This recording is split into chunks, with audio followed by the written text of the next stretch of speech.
Hello tout le monde, c'est le Cyclopote et aujourd'hui on est à l'hôpital Marie-Lannelongue pour rencontrer un petit peu l'équipe de mécénat chirurgie cardiaque et toutes les opérations qui se déroulent là-bas. Donc on va faire un petit tour, visiter les couloirs, le bloc, tout ce qui s'y passe pour les enfants de l'association. C'est parti! Pour ceux qui ne connaissent pas, Mécénat Chirurgie Cardiaque, c'est une association qui permet à des enfants atteints de malformations cardiaques et issus de pays défavorisés de se faire opérer en France, faute de moyens techniques ou financiers dans leur propre pays. C'est une association qui est fondée en 1996 et il y a déjà 4000 enfants qui en ont bénéficié à travers le monde. C'est souvent soit des enfants d'Afrique, il y en a aussi qui viennent certains d'Asie, certains même proches de l'Europe, de Moldavie. Ils sont de plus en plus à pouvoir bénéficier de cette aide à travers les 9 centres hospitaliers en France qui s'occupent de ces patients.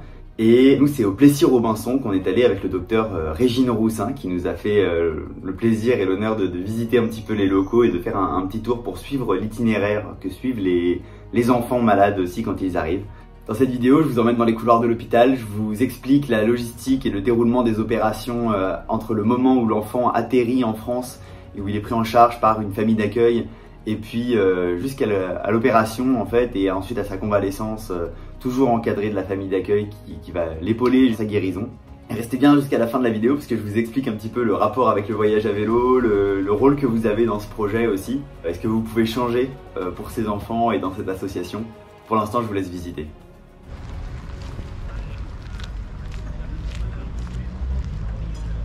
Alors ici c'est un hôpital spécialisé dans le thorax, c'est-à-dire que tu prends de là à là.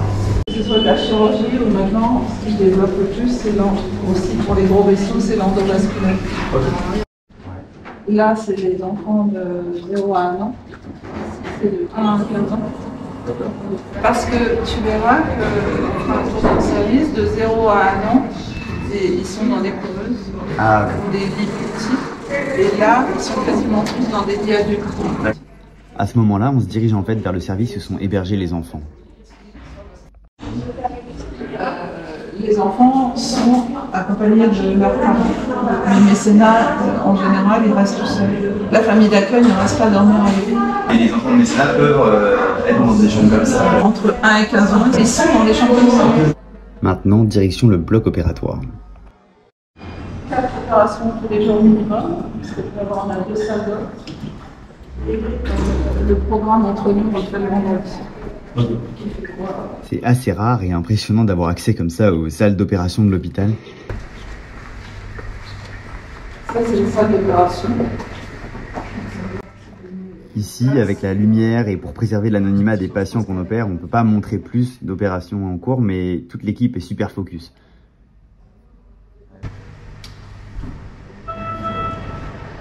Régine en profite pour nous expliquer comment opérer un cœur sans arrêter le système de circulation du sang avec tout un attelage de branchements par cathéter.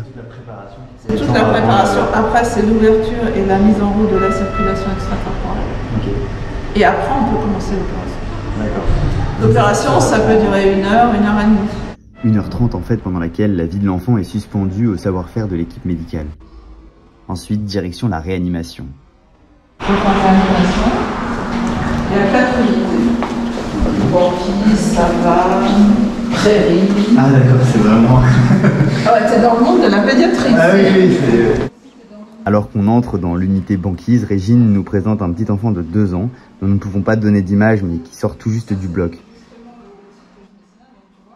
Il vient de Syrie, et il a fait tout ce trajet pour retrouver un cœur et une vie normale. Bon, ça c'est vraiment comme au bloc opératoire. D'accord. Endormi, donc comme ils sont endormis, c'est une machine qui les aide à respirer. Avant de sortir, on passe saluer l'équipe du KT et le docteur Sébastien Ascot, chef du service, qui propose même de faire un bout du voyage avec moi. Mais au-delà de l'aspect strictement médical et chirurgical, Mécénat prend en charge les enfants sur l'intégralité de leur séjour en France, grâce à des familles d'accueil volontaires qui vont s'occuper à plein temps des enfants depuis leur atterrissage jusqu'à leur convalescence et l'avion qui les ramène à leur famille.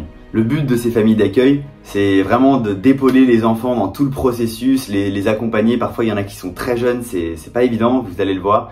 Une fois qu'il a atterri dans son pays, la mission est terminée. Et nous, on a eu la chance énorme de pouvoir rencontrer Mamounatou, une Guinéenne de 16 ans, pour sa dernière consultation ainsi que sa famille d'accueil, juste avant qu'elle reparte, en fait 2 jours avant qu'elle prenne l'avion pour Conakry. Je vous laisse voir tout ça. C'est une cardiopathie rythmique, première visite. Donc à la base, elle a un cœur qui est fabriqué normalement, l'architecture est normale.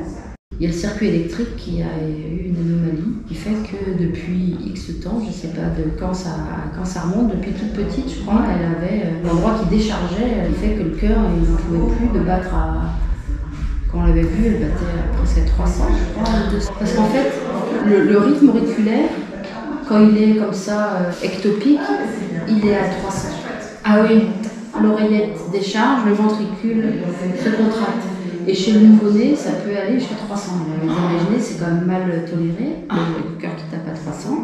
Le cœur n'est pas fait pour taper à 160 en permanence. Bien sûr. Ce qui fait qu'à force, il s'est fatigué. C'est-à-dire qu'un cœur normalement fabriqué, avec un muscle cardiaque normal, à force, il n'en pouvait plus et c'est pareil, logique. Tous les traitements qui avaient été essayés par les cardiologues préalables, il n'y en a aucun qui a vraiment marché. La seule possibilité, c'était d'aller exclure ce foyer de décharge électrique. Généralement, ça marche bien par électrophysiologie, ce qu'on a fait au début. Vous nous avez expliqué, docteur Maltrait. Ils ont fait ce qu'ils ont pu au début. On a eu l'impression que ça avait suffi, et puis c'est revenu. Donc, c'est posé la question de est-ce qu'on y retourne sur le plan interventionnel, ablation. Alice Maltrait a dit non, c'est trop risqué de transpercer l'auricule. Donc, on a pris la décision de l'opérer, ce qui est quand même plus lourd forcément pour elle. Essentiellement pour elle, parce que c'est une chirurgie. Donc on a pas mal discuté, parce que comme c'est pas un truc très très fréquent, faire une chirurgie si on n'est pas sûr du résultat, les avis étaient un petit peu mitigés ici même. Parce que le docteur Maltrait nous avait dit qu'en fait avec la chirurgie, c'est du 100%. C'était du 100%. Voilà. Si c'est du 100%, en médecine c'est rare du 100% quand même. Mais on dit si c'est vraiment ça, bingo, on y va et puis là. Au bloc, ça a été magique, quoi. Le chirurgien a exclu l'auricule et le trouble rythmique s'est arrêté instantanément.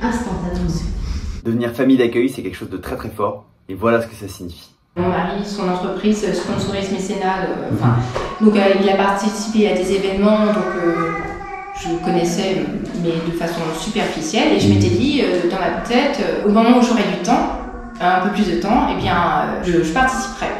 Changement professionnel, reconversion, j'ai eu du temps et je me suis dit c'est le moment, c'est tout de suite. J'ai envoyé ma candidature et la réponse a été très très rapide, je dirais dans le mois qui a suivi.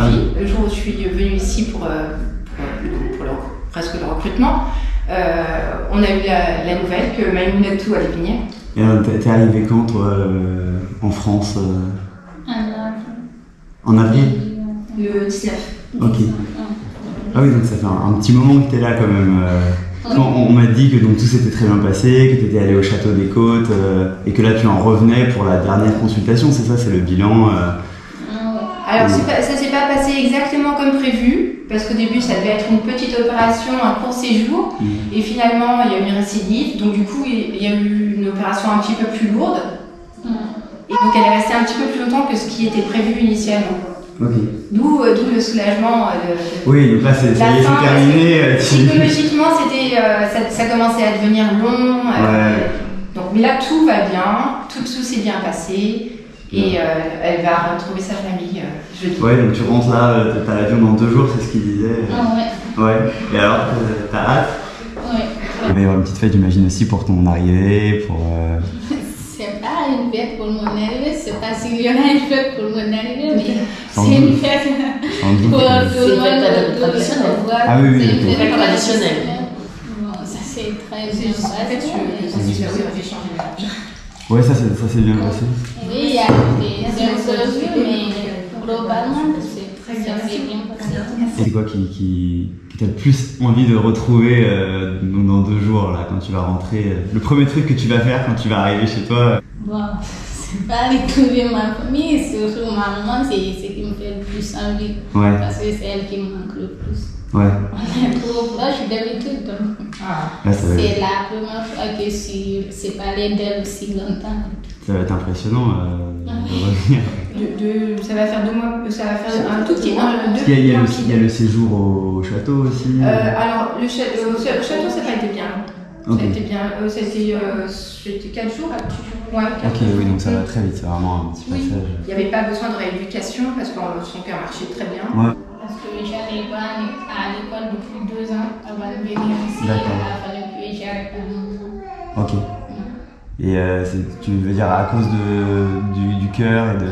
Oui, parce que ça m'arrivait d'avoir des crises ou de revenir à force du rythme, de Ah faire oui. des efforts et tout. Et là, en fait, il paraît qu'ils ont des conférences, ils font des visioconférences avec des médecins qui sont sur au J'étais pays. mardi dernier et on avait... Vous avez vu le cas? Ouais, il y a 20 personnes qui sont connectées en visio, plus des gens là, les médecins Ouais. qui étudient les cas. Elle s'est bien entendue avec tous les membres de la famille. Louis, il va avoir du mal. Hein, quand je lui ai dit, quand je lui ai annoncé qu'elle repartirait le jeudi, elle a eu un petit moment. Il a pas perturbé, hein. Oh là là, oui. Il a 10 ans. Ils jouaient beaucoup ensemble. Imagine, tous les tellement attentionnés. Elle était toujours en train d'essayer d'animer la maison. C'est un arrangé du jeu de société. Tous les jeux de société qu'on ne voulait pas faire. Elle a fait à la maison, elle a fait un discours dédié à chaque personne le jour de son anniversaire. Voilà. C'est mignon. Moi j'ai pleuré quand elle a placé. C'était Magnifique. Après c'était plus possible. Et c'est marrant. Effectivement ça va faire bizarre. On se rejette sur le milieu. Ouais. Comment dire, par dire, je ne sais pas, il y a combien de personnes derrière tout ça, derrière ce que vous faites, mais je voudrais juste vous remercier tous. Je ne connais pas tout le monde, mais à travers ce que vous faites pour nous aider, nous qui n'avons pas les mains et tout. Changer des vies, pas seulement la mienne, parce que j'avais pas une vie normale jusqu'à présent, mais aussi il y a ma maman qui s'inquiète, mais elle peut rien faire. Il y a mes frères qui sont impuissants face à ça, ils ne peuvent rien faire et tout. Et moi qui me voyais me retenir pour des choses que mes amis faisaient, j'allais mal et tout. Et me permettre d'avoir une vie normale à nouveau, c'est énormément et je n'oublierai jamais ça. Surtout depuis que je suis là, tout le monde a été gentil, je ne m'attendais pas à ça. J'ai été bien reçue par tout le monde, par ma famille d'accueil et tout. Et ça, c'est des choses que je n'oublierai jamais. Et je voudrais vous remercier beaucoup. Ça fait extrêmement plaisir parce que même Natou, quand on l'avait vu au dîner, tu étais fatiguée, hein? Oui, quand elle est arrivée aussi, Ah c'est ouais. vrai qu'elle Elle était fatiguée parce que le cœur n'en pouvait plus de Ouais. battre à 160. Voilà, et avoir un avenir. Donc pour nous, c'est le bonheur, quoi. Mission accomplie. Je suis contente pour toi. C'est des larmes de joie. Voilà, ça vaut la peine, hein. Ouais. Quand tu auras des rencontres sous la pluie. C'est ça. 100%, il a dit le médecin. Voilà, vous connaissez l'enjeu de ce Tour d'Europe. Votre mission, si vous l'acceptez, est d'ajouter 1 € dans la cagnotte par pays traversé. Sur 13 mois, ça vous fait à peu près un total de 30 € si vous suivez vraiment le challenge pays par pays. Et bien sûr, vous pouvez donner beaucoup plus. Il n'y a pas de limite à 1 €, je pense surtout à ceux qui n'ont pas trop les moyens, mais si vous avez les moyens de donner plus, allez-y, faites-vous plaisir. Dites-vous aussi que le prix d'une opération, c'est 12 000 €, donc c'est assez énorme. Et l'objectif de ce voyage sur 13 mois là, c'est d'essayer de sauver 2 enfants en finançant leur opération, leur prise en charge, tout. Et pour ça, ça revient à 24 000 €. Donc vraiment, allez-y, partagez ce truc-là, parlez-en un peu autour de vous, à votre famille, vos frères, vos sœurs, vos parents, vos oncles, vos tantes, votre chien, peu importe. Faut que tout le monde soit au courant, puisque 24 000 € c'est assez énorme, mais ça représente 2 vies. Et ça, c'est fou quand même. Et pour suivre en gros l'itinéraire et quand est-ce qu'il faut donner, c'est-à-dire à quel moment j'entre dans un nouveau pays, vous pouvez évidemment suivre sur Instagram, c'est le cyclopode, je vous le mets juste en bas. J'annoncerai, en fait, je repartagerai la page de cagnotte tout l'argent de la cagnotte va directement à Mécénat. C'est directement sur leur plateforme en fait que vous pouvez donner. Voilà, c'est entre vos mains maintenant, moi je peux plus rien faire. Je vous passe le challenge et c'est à vous de le suivre. La cagnotte est ouverte donc dès aujourd'hui. Gros bisous.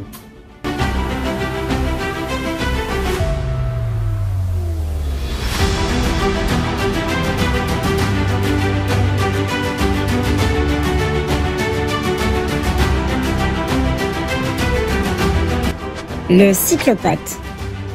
Tu préfères faire du vélo ou tu préfères opérer les enfants? Je préfère faire du vélo. Tous les gens qui disent c'est super difficile, bon courage, j'aurais pas le courage de le faire. Bah moi non plus.